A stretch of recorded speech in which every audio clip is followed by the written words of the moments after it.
North Korea has announced that its ruling Workers' Party will hold a Congress from May the 6th. Now, this will be the first such conference in 36 years. North Korean leader Kim Jong-un is expected to use it to cement his leadership and to push for economic development and nuclear weapons capability. Now, let's speak to Hahm from Seoul for more on this. Now, Shane, the last time North Korea held a party congress, Kim wasn't even born. Apart from the sort of historical significance, I guess, why is this party congress so important? Well, it's an opportunity to see really the future of North Korea. Kim Jong-un is expected to lay out what is known as his Pyeongjin policy, which is quite literally translated as his dual or simultaneous progress policy. And many experts here believe what it is, it's a roadmap for both nuclear development progress as well as economic development as well. So what we may see is a possible 5-year roadmap on the economic front for North Korea. And it really is an important event in North Korea. Like you mentioned, it's been 36 years since the last Workers' Party Congress. We're going to see delegates from all over the country convening in Pyongyang.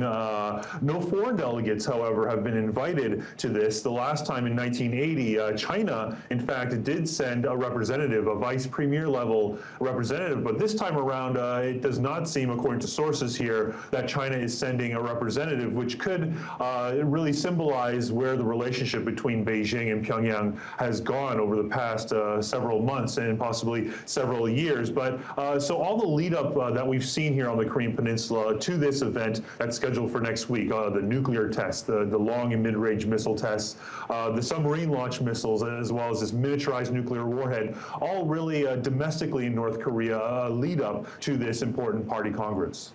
As you say, I mean, this is not just a push for economic development, but certainly for nuclear weapons capability. What are the chances that North Korea conducts another nuclear test, and what would be the consequences of that?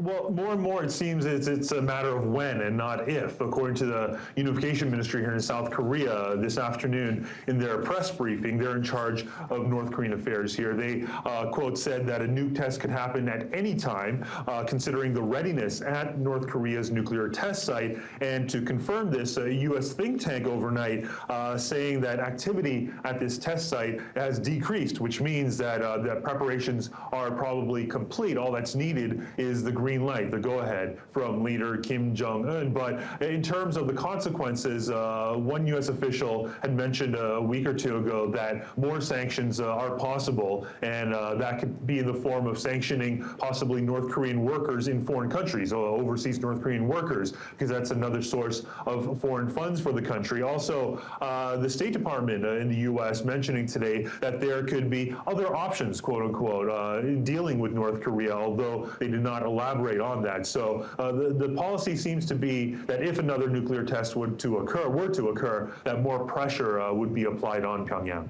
Right, okay. Thanks very much for that, Shane. That's Hahm from Seoul there.